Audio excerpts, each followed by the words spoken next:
BJP మరియు మన గారిని వేదిక మీదకి రావాలి. అందరికీ మరోసారి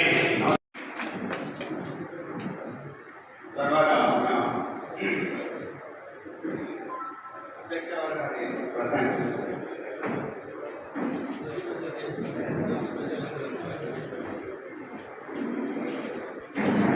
దేవుడి ప్రజలన జిల్లా అధ్యక్షుడు నందవాల శర్మ గారి వేదికకి రావాల్సినారు.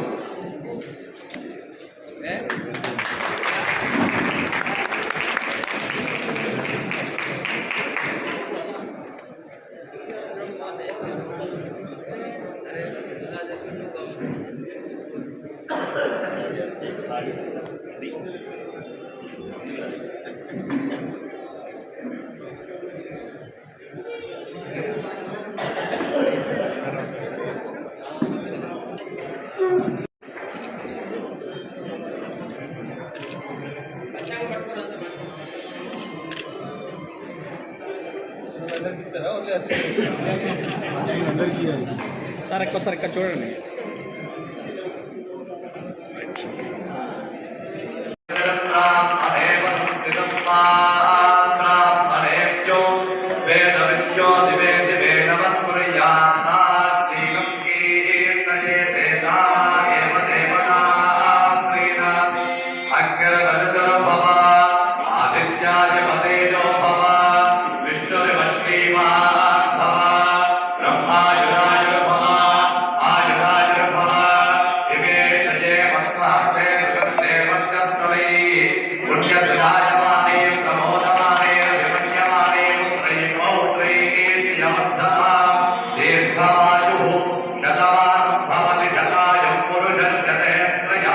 చాలా మంది నాకంటే పెద్దలు వక్తలు మాన్యులు బాగా మాట్లాడగలిగిన వాళ్ళు సబ్జెక్ట్ మీద అనేక రకాలైనటువంటి అధ్యయనం చేసినటువంటి అనేక మంది పెద్దలు మాట్లాడిన తర్వాత చివరికి నాకు మైకి మాట్లాడడానికి మిగిలిందని నేను అనుకోవట్లేదు. ఒక పక్క ప్రసాద్ గారు, ఇంకో పక్క వెంకటరమణ శర్మ గారు, శంకర్ శర్మ గారు, వీరందరూ కూడా శాస్త్రం, దాని ప్రాశస్త్యం, పంచాంగం యొక్క అవసరం గురించి భావితరాలకు తెలియజేసినటువంటి అవసరం గురించి స్పష్టంగా చెప్పలేదు. శంకర్ శర్మ గారు నా ముందు 2 విజ్ఞప్తులు ఇచ్చారు. ఒకటి, మా బ్రాహ్మణ పరిషత్ గజ్వేల్కి మేము స్థలం కావాలంటే జిల్లా కలెక్టర్ గారి ముందు దరఖాస్తు ఇచ్చినాం. మా దరఖాస్తుని సాధ్యమైనంత తొందరగా స్థలం ఇప్పించండి. సాధ్యమైనంత తొందరగా మీ ప్రభుత్వ స్థలం ఎక్కడితే సర్వే నెంబర్ ఎంత విస్తీర్ణం అని చెప్తే మీకు హైట్ క్లియర్ చేయించి బ్రాహ్మణ పరిషత్ గజ్వేల్ డివిజన్ కోసం ప్రభుత్వాన్ని ఒప్పించి స్థలాన్ని మంజూరు చేసినారని మేము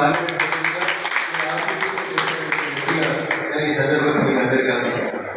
ఒకసారి స్థలం పంచనామా చేసి మీకు హ్యాండ్ ఓవర్ చేసిన తర్వాత మార్చి 31 లోపల మీరు స్థలం తెచ్చుకుంటే ఈ సంవత్సరం నా ఎంపీ కూటా నిధుల కింద ఒక 10 లక్షల రూపాయలు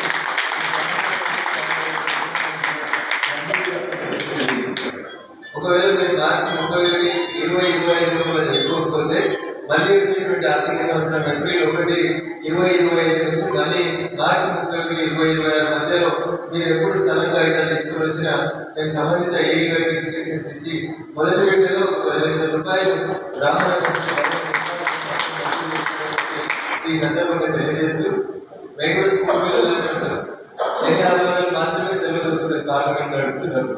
ఈ 2 రోజులలోనే సాధ్యమైనంత ఎక్కువ కార్యక్రమాలు ఎక్కువ మందిని కలవాల్సినటువంటి అవసరం ఉంటుంది. మళ్ళీ సోమవారం ఉదయం ఏంటంటే మాకు పార్లమెంట్ పరిగెత్తాలి. శుక్రవారం రాత్రి వస్తే 1 గంట 2 అయితే ఇంటికి వచ్చేసరికి మళ్ళీ అయితే వాళ్ళు లేట్ లేదా మళ్ళీ మా పిల్లలకి మళ్ళీ పరిగెత్తే కార్యక్రమం ఉంటుంది. సో ఈ మధ్యకాలంలో ఉన్నటువంటి 48 గంటల్లోనే ఉన్న 7 నియోజకవర్గాల్లో ఎన్ని ఎక్కువ కార్యక్రమాలు వీలైతే అన్ని ఎక్కువ కార్యక్రమాలు తిరగడానికి మీకు బయలుదేరి వస్తూ ఉంటాం. నేను మీకు ఇచ్చిన షెడ్యూల్ పెట్టి 1 గంట ఆలస్యంగా వచ్చినందుకు మన్నించాల్సిందిగా మీ అందరినీ కోరుకుంటూ నేను పంచాంగ స్థితిలోకి రాగానే నా జాతకం ఎట్లుందే జరుగుతుంది. నేను చదువుకున్నాను. సో నా జాతికి పెట్టుకుంటుందని మీకు చెప్పే కంటే ముందు ఆదాయం 4 వ్యయం 5 ఉంది. జనరల్గా రాజకీయ నాయకుల ఆదాయం కంటే వ్యయం ఎప్పుడూ ఎక్కువనే ఉంటుంది. ఇప్పుడు రాసిన పంచాంగ పెద్దలు కూడా అదే రాసినారు.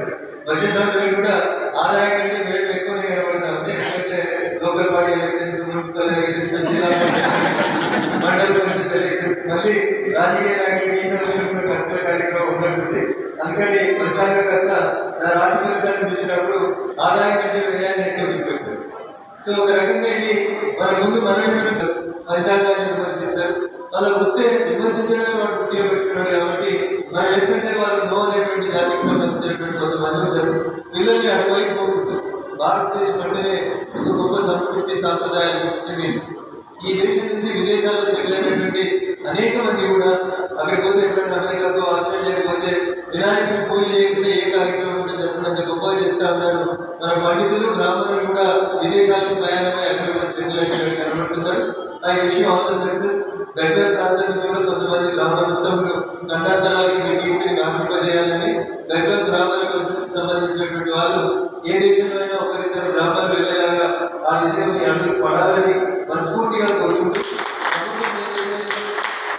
ప్రభుత్వం ఏదైతే బ్రాహ్మణ పరిషత్కి నిధులు కేటాయింపు, రూపదీప నైవేద్యాలకి డబ్బులు కేటాయింపు, లేదా చదువుకొని విదేశాలకు వెళ్దామనుకుంటున్నటువంటి బ్రాహ్మణ విద్యార్థులకి ఇవ్వాల్సినటువంటి స్కాలర్షిప్ కానీ ఇతరత్ర అంశాలలో పెండింగ్ లో ఉన్నటువంటి అంశాన్ని దక్షిణ వెంకటేశ్వర గారి దృష్టికి తీసుకొచ్చినారు. తప్పకుండా అవకాశం సందర్భం రెండు కలిసినప్పుడు రాష్ట్ర ప్రభుత్వం మీద ఒత్తిడి తెచ్చి ఎట్టి పరిస్థితులలో ఇవన్నీ క్లియర్ అయ్యేలాగా చూడాలని చెప్పి మీ ఆశీస్సుతో చేసినటువంటి నేను ఖచ్చితంగా వాయిస్ ఆఫ్ వాయిస్ మీ గొంతుగా మీరు లేకపోతే గుడి లేదు ప్రసాద్ అని చెప్పినట్టు మీ గంట వినవలేకపోతే ఈ ఫంక్షన్ కూడా ప్రారంభం కాదు.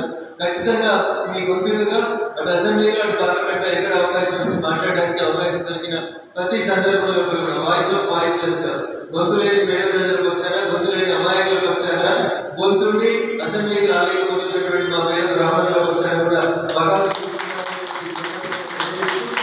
మీ ఆశీస్సులతో ఈ నియోజకవర్గాన్ని మరింత డెవలప్ చేసేందుకు ప్రయత్నిస్తానని చెప్పి ఈ సందర్భంగా తెలియజేస్తూ ఈ సాయం సందర్భంలో మీ అందరినీ కలుసుకోవడానికి అవకాశం కల్పిస్తున్నటువంటి శంకర్ శర్మ గారికి వారి సభ్యులందరికీ కూడా మరొకసారి కృతజ్ఞతలు తెలియజేస్తున్నాను.